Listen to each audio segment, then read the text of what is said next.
Hello everyone, this is Greyshot17 bringing you a review of Bad Boys for Life.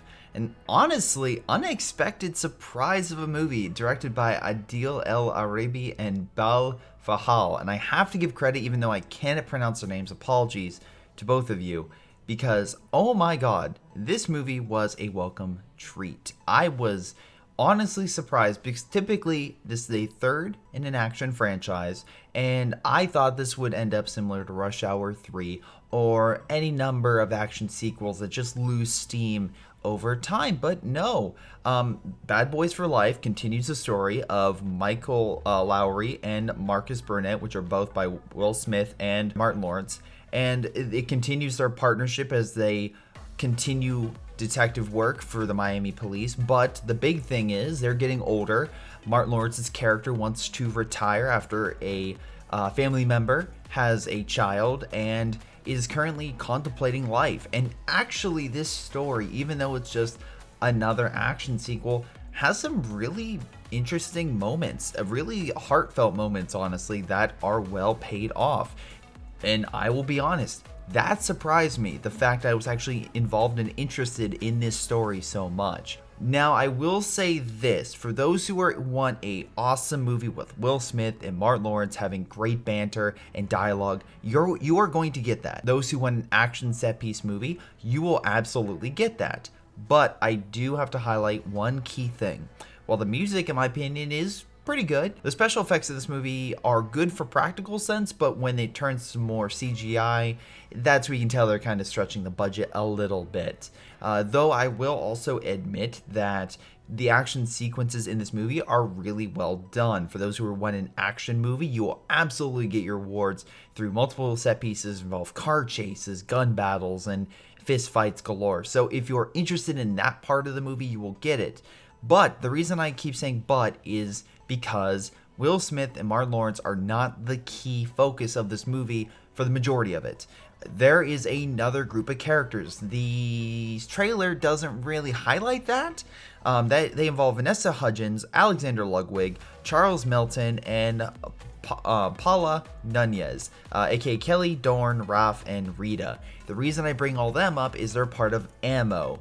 And Sony is betting, I'm assuming, that these characters will be spun off into their own movie at some point, because while they are good side characters, something toward the end makes me feel as if this team was to continue on, at least maybe that's what Sony was hoping for, that it could be done. And to be fair, they set up the characters well, and they each have little moments that pay off. Each one have their own charisma, and 151 said it best, where you can actually divide these characters into three parts of Will Smith: his charisma, his fighting skills in terms of his physical prowess, and his fighting skills with his guns. Each of them do their own unique take with their own character, and I will say that they are different enough and they are unique enough that they stand out as secondary characters. And again, they're all led by Paula Nunez as Rita, which is an ex of Will Smith that kind of is hinted at a love interest. But that being said, they are well supported. They're not just thrown into this movie like other movies that set up secondary movies like Amazing Spider-Man or something, where they're setting up more stuff but they're not paying attention to what's going on in this movie. They absolutely are, which is great, because the last thing you want is to watch a movie and the side characters do not pay off. But they do. These characters do have their moments and charm to them, and again, they do benefit the story.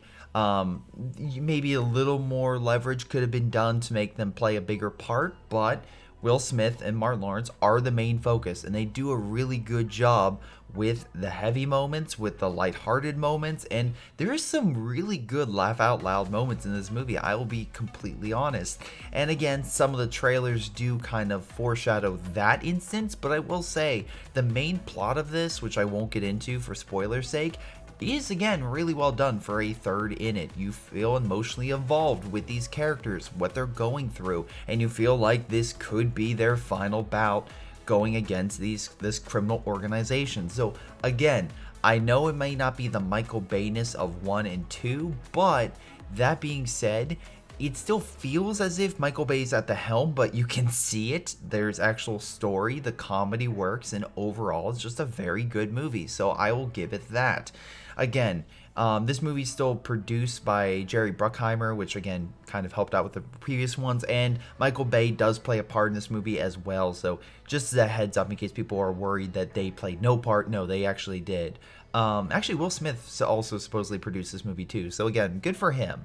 The story was by Peter Craig and Joe Carnahan, and again, they do a good job. The story's actually pretty good, but I have to say, if it wasn't for Will Smith and Martin Lawrence's personal charisma and how they can bounce off each other for jokes, I don't think this movie would have stuck as hard as it did. But they know when to do certain moments well, with comedy, with levity, with, again, emotional impact. So again, just tip my hat off to these amazing actors, because also Martin Lawrence I have not seen him in a movie in quite some time. So the fact that now I get to see him in this, and he's just as good as he ever was, which is great. Like The Irishman, with an actor coming back to a role and doing a phenomenal job. Overall, if I had to give a rating, a 0 out of 10, honestly, for its great lead cast, good supporting cast, good music, great effects for the most part that either are very well done or enough to fill in the sequence where you're not pulled out of it like certain movies, but it is a little bit more noticeable. I will honestly have to give this film an 8 out of 10. There are flaws. I do think the effects could be better. I think that even though it's a 2.5 hour film, that there could have been more fleshing out of certain characters.